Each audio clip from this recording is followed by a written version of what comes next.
A paz do Senhor Jesus Cristo reine sobre cada coração. Bom dia, bom dia, bom dia para todos os ouvintes que vai estar recebendo esta mensagem, este vídeo. Estamos mais um dia nessa série interpretando a Bíblia de Gênesis a Apocalipse. Hoje vai ser a primeira aula, a aula de número 32, vai ser a primeira aula no livro do Êxodo. A palavra êxodo significa saída ou libertação, né? O povo estava cativo, né? 430 anos nas garras de Faraó. Então, quem escreveu o livro do Êxodo? Quem é o autor? O autor do Êxodo é Moisés. Então, aqui no 1446 a.C., ele escreveu o livro do Êxodo. Vamos aqui começar o primeiro capítulo e vamos que vamos. Capítulo 1, versículos 5 e 6 vai dizer assim: e todas as pessoas, pois, que desceram de Jacó foram 70. 70 eram os que desceram. José, porém, estava no Egito. Faleceu José e todos os seus irmãos e toda aquela geração. Então, José, aqui a família de Jacó, eram 70 que foi para o Egito, mas quando eles chegaram lá, já tinha José, né, a esposa e os 2 filhos. Então, 74 já dá aqui. Vamos lá. Até aqui temos uma recapitulação do final do Gênesis. Agora segue-se a continuidade da história. Versículos 7 e 8. Mas os filhos de Israel foram facundos e aumentaram muito, e se multiplicaram, e de grandemente se fortaleceram. Eles se multiplicaram e se fortaleceram, de maneira que a terra se encheu deles. Entremente se levantou novo rei sobre o Egito, que não conhecera a José. Isso aqui é algo muito implicante. Por quê? Porque José foi o governador do Egito. Tudo que aconteceu de bom lá foi depois do governo de José. Como é que entra agora um rei que não conhece nada sobre José? Então, entre mente, 4 gerações se passaram até Moisés. São essas as famílias de Levi, a família dos Libanitas, a família dos Hebronitas e a família dos Malitas e a família dos Musitas e a família dos Coraitas. Coate gerou a Arão. Está lá no livro de número 26:58. Vamos dar continuidade. Então desceram 70 pessoas para o Egito.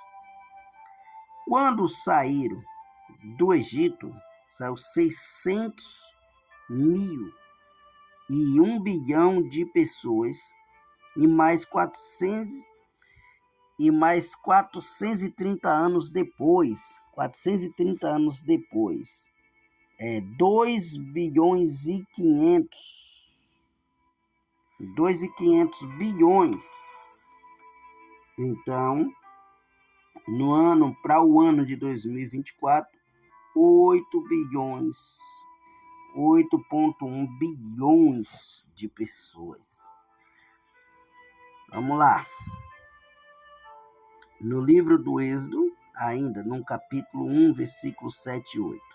Mas os filhos de Israel foram facundos e aumentaram muito e se multiplicaram e grandemente se fortaleceram, de maneira que a terra se encheu deles. Entremente se levou novo rei sobre o Egito que não conhecera José. Então vamos ver o versículo 9. Ele disse ao seu povo: Eis que o povo dos filhos de Israel é mais numeroso e mais forte do que nós. E usemos de astúcia para com ele, para que não se multipliquem, e seja caso que, vindo guerra, ele se ajunte com os nossos inimigos, peleje contra nós e saia da terra. O coração desse rei, esse novo rei Faraó, era um coração cheio de malícia e maldade. Porque enquanto era o outro rei, tudo ocorreu bem. Eles confiavam, acreditavam em José e no seu povo. Mas quando entrou esse novo rei, ele armou uma astúcia. Com medo, porque o povo era muito grande e numeroso, de quando haver uma guerra contra eles, o povo ficasse contra eles, se juntasse junto com seus adversários e ficasse contra eles, né? Versículo 9 e 10. Esse faraó age com astúcia, com tolice, na verdade. Quis evitar que Israel se rebeliasse, mas causou exatamente o pior, né? Vamos lá, versículo 11. E os egípcios puseram sobre eles feitores de obras para os afligirem com suas cargas. E os israelitas edificaram a Faraó as cidades, celeiros, Pitom e Manassés. Veja só, eles constroem mais duas cidades aqui, o povo, né, os hebreus, os israelitas. Qual foi a estratégia deles para o povo parar de multiplicar, de crescer tanto? Eles aumentou o cargo, o fardo de trabalho, de peso. Então, essas duas cidades para armazenar grão e foram construídas com mão de obra escrava. Essas duas cidades foram escravos, o povo de Israel estava como escravo. Então, eles construíram essas duas cidades. Vamos ver o versículo 12 e 13. Mas quanto mais os afligiam, tanto mais se multiplicavam, de tanto mais se espalhavam, de maneira que se inquietavam por causa dos filhos de Israel. Então os egípcios, com tirania, faziam servir os filhos de Israel. Então eles oprimiam o povo de Israel. A escravidão não diminuiu. O crescimento dos israelitas, tudo que Faraó fazia dava feito ao contrário. É forte. Então, versículo 14. E lhe fizeram amargar a vida com dura servidão, em barro e em tijolo, e com todo o trabalho no campo, com todo o serviço em que a tirania os serviam. Além dos trabalhos no campo, tinha que dar conta de fazer tijolo para as construções egípcias. Trabalhava no campo e depois ainda tinha que trabalhar de novo. Versículo 14. E lhe fizeram amargar. Versículo 14, no versículo 15 agora. Vamos lá, versículo 15 e 16. O rei do Egito ordenou às parteiras hebreias, das quais uma se chamava Cifra e a outra Puá, dizendo: quando servirdes de parteiras as hebreias, examinai, se for filho, matai-o, mas se for filha, que viva. Olha o decreto que o rei Faraó ele vai lançar para matar os meninos homem quando fosse nascer. Meninos representavam força bruta de um povo. A morte deles iria enfraquecer Israel pouco a pouco. Se eles deixassem os meninos crescer, o exército de Israel, o povo de Israel só se fortalecia. Então vamos lá. Versículo 17.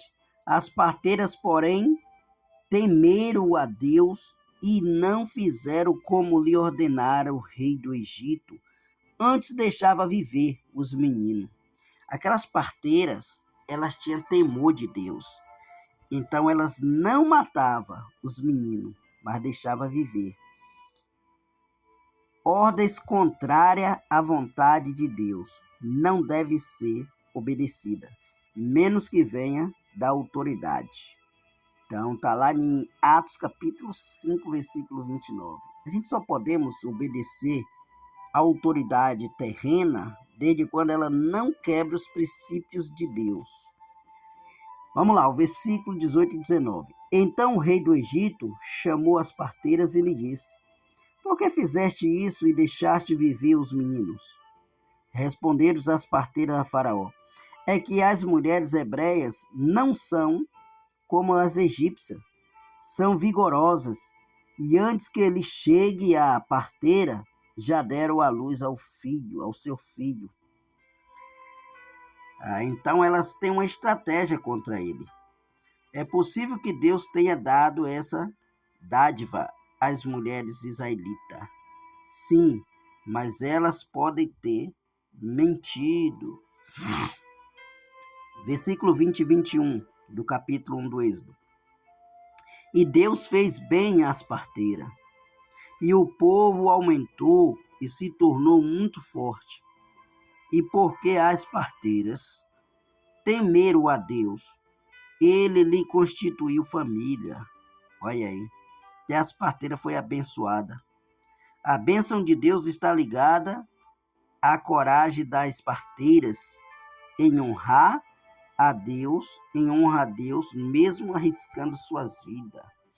Na verdade, elas estavam arriscando a vida, que elas estavam desobedecendo uma lei de Faraó, né? Mesmo assim, elas preferiam desonrar o rei e honrar a Deus. Versículo 22.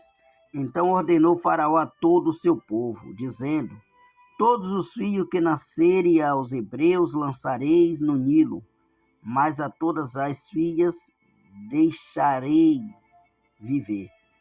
Veja só que ele já estava correndo um grande risco, que o povo era inumeroso, e ele fazendo criando esse tipo de decreto, poderia o povo se revoltar contra ele, né? Então a ordem era para lançar no rio Nilo, matar os meninos. Então a gente vai conhecer a história de Moisés, do rio Nilo. Arão e Miriam, irmão de Moisés, mais velho do que ele, escaparam dessa ordem, porque essa ordem veio depois do nascimento de Miriam, de Arão. Foi no tempo que Moisés ainda ia nascer. Então vamos lá. Capítulo 2 agora do Êxodo. Vamos lá. Versículo 1 e 2. Foi-se um homem da casa de Levi e casou com uma descendente de Levi. E a mulher concebeu e deu à luz a um filho. E vendo que era formoso, escondeu por 3 meses. A parteira escondeu. Esse menino aqui é Moisés. Nós vamos conhecer a história aqui. Aqui é o pai e a mãe de Moisés, e Moisés que vai nascer. Deus triunfa sobre a morte.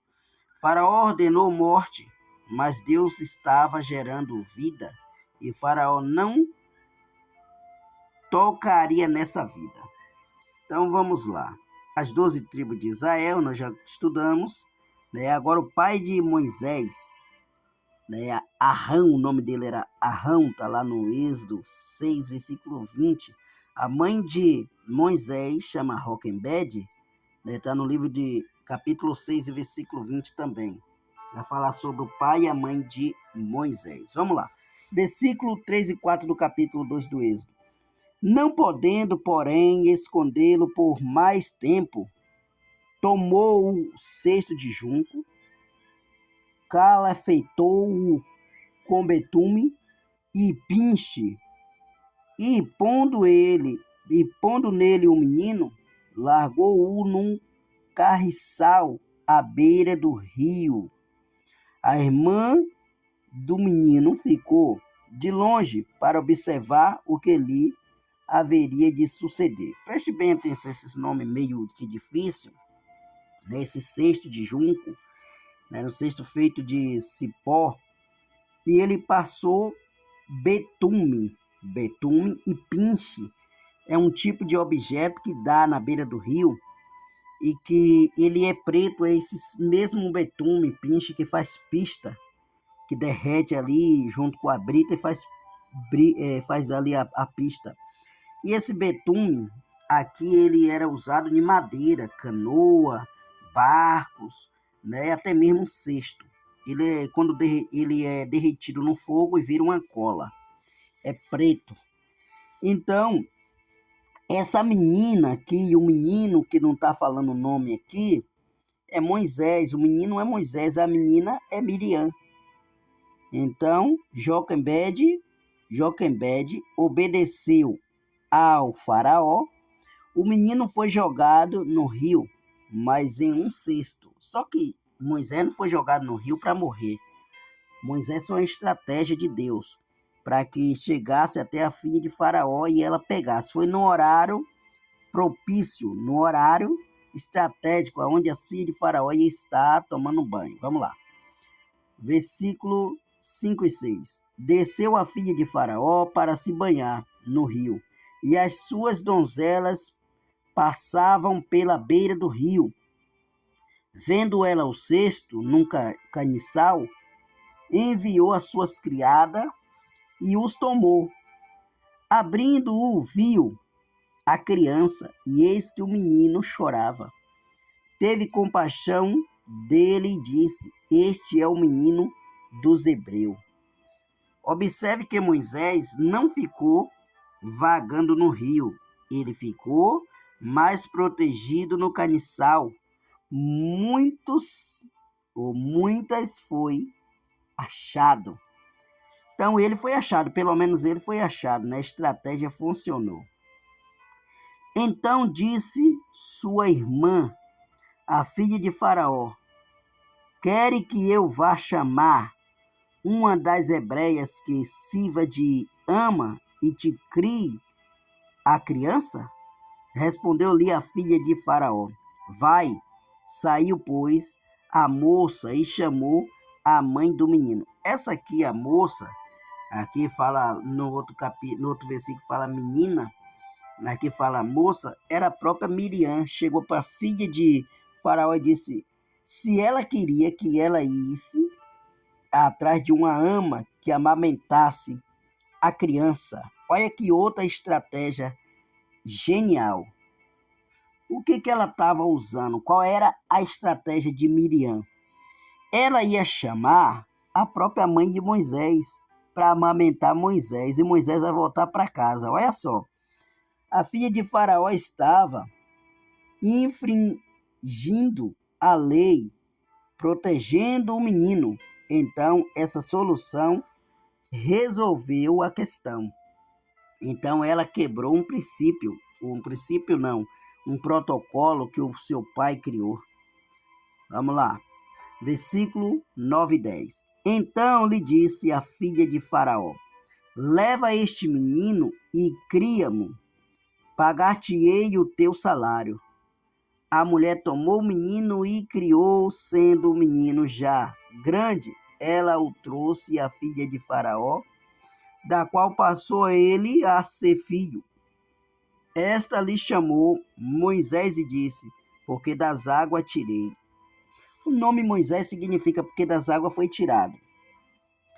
O salário, ironicamente, Deus tirou das posses de Faraó para sustentar Moisés. É forte, né? Versículo 11 e 12. Naqueles dias, sendo Moisés já homem, saiu aos seus irmãos e viu os seus labores penosos e viu que certo egípcio espancava um hebreu, um dos seus povos. Olhou de um e de outro lado e, vendo que não havia ali ninguém, matou o egípcio e o escondeu na areia. Então Moisés comete um homicídio. Moisés vai estragar sua vida, sua carreira, entre aspas, porque depois ele vai ser honrado do mesmo jeito.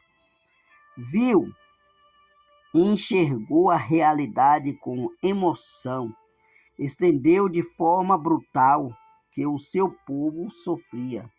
Ele entendeu a forma brutal que o seu povo sofria. Então, começa a história de Moisés, né? O evento da vida de Moisés. Ó, nascido 3 meses escondido, né? No livro de Êxodo 2:2. Moisés, desmamado, vai ao palácio da idade, a idade mencionada no Êxodo capítulo 2, versículo 10. Ele ficou 3 meses de volta na casa dos seus pais. Ou, quer dizer, ele ficou até a idade já grande na casa dos seus pais. Então Moisés mata o homem. 40 anos Moisés tinha. Está lá no livro de Atos, capítulo 7, versículo 23. Quando ele mata o egípcio, ele tem 40 anos de idade. Versículo 13 e 14. Saiu no dia seguinte, e eis que 2 hebreus estavam brigando, e disse o culpado: por que espancas o teu próximo? O qual respondeu: quem te pôs por príncipe e juiz sobre nós? Pensas matar-me, como mataste o egípcio? Temeu, pois, Moisés e disse: com certeza o descobriram. Preste bem atenção que aquela briga foi um egípcio com um hebreu. Mas aqui agora é 2 hebreus. É 2 do seu povo. E ele vai tentar amenizar a situação, só que aí a situação piora, porque aqueles homens tinham visto que ele tinha matado um egípcio e tinha escondido na areia. Era de se separar que o culpado se rebeliasse, mas Moisés se surpreendeu à descoberta da morte. Versículo 15 e 16. Informando desse caso, procurou Faraó matar Moisés, porém Moisés fugiu da presença de Faraó e se deteve na terra de Midian e assentou-se junto a um poço. O sacerdote de Midian tinha 7 filhas, as quais vieram a tirar água e encheram os bebedouros para dar de beber ao rebanho de seu pai. Então aqui é onde Moisés tem um encontro com a sua esposa que ele vai se casar. Moisés foge para bem longe do alcance do faraó, para outra terra onde morava os medianitas. Preste bem atenção, nós já estudamos acerca de Quintura. Quintura era a mãe dessa Midian. Então, agora Moisés está vindo para a própria terra dos seus antepassados, de Abraão. Né? Essa Quintura, ela era filha de Abraão. Então, vamos lá. Aqui, a descendência de Abraão com Quintura, está lá em Gênesis 25, versículo 1 ao 6. Abraão, né, tinha uma filha por nome Quintura. Então, de Quintura nasceu Midian. E de Midian nasceu Efa, Efé, Enoque, Abida e Elda. Então, era da mesma linhagem de Abraão. Ô, glória. Vamos lá. Capítulo 2, versículo 17 e 18. Então vieram os pastores e as exortaram, enxotaram dali. Moisés, porém, se levantou e as defendeu e deu de beber ao rebanho, tendo elas voltado a Reuel, seu pai. Este lhe perguntou: por que viestes hoje mais cedo? Então seu pai vai perguntar: por que vieste hoje mais cedo? Então, seu pai acostumava elas vir sempre mais tarde, agora ela veio mais cedo. Seu pai faz essa pergunta e elas vão responder para o seu pai. Defendeu. Moisés tinha vocação para defender pessoas. Reuel, ele tinha também o nome de Jetro. Êxodo 3, versículo 1. Então, Reuel é o mesmo Jetro. Vamos lá. Responderam elas: um egípcio nos livrou das mãos dos pastores e ainda nos tirou água e deu a beber ao rebanho. E onde está ele? Perguntou seu pai. Disse às filhas: por que deixaste lá o homem? Seu pai falando: chamai-o para que coma pão. Então mandou chamar ali Moisés. Ele nem sabia quem era. Moisés ainda não havia se apresentado detalhadamente para as moças. Vamos lá, versículo 21 e 22. Moisés consentiu em morar com aquele homem, e ele deu a Moisés sua filha Zípora, a qual deu à luz um filho, a quem ele chamou Gersom, porque disse: sou peregrino em terras estranhas. Então ele deu esse nome. Moisés não tinha esperança de reencontrar o seu povo. Ele sentia-se um estrangeiro em todo lugar. Então, a história de Moisés vai crescendo. Então, no capítulo de número 2, versículo 22, a idade de Moisés não é mencionada. Moisés se casa e tem filho. Então, vamos lá. Versículo 23 e 25. Decorridos muitos dias, morreu o rei do Egito. Os filhos de Israel gemiam sobre a servidão e por causa dela clamaram, e o seu clamor subiu a Deus. Ouvindo Deus o seu gemido, lembrou-se da sua aliança com Abraão, com Isaque e com Jacó, e viu Deus os filhos de Israel e atentou para a sua servidão, para a sua condição. Lembrou-se.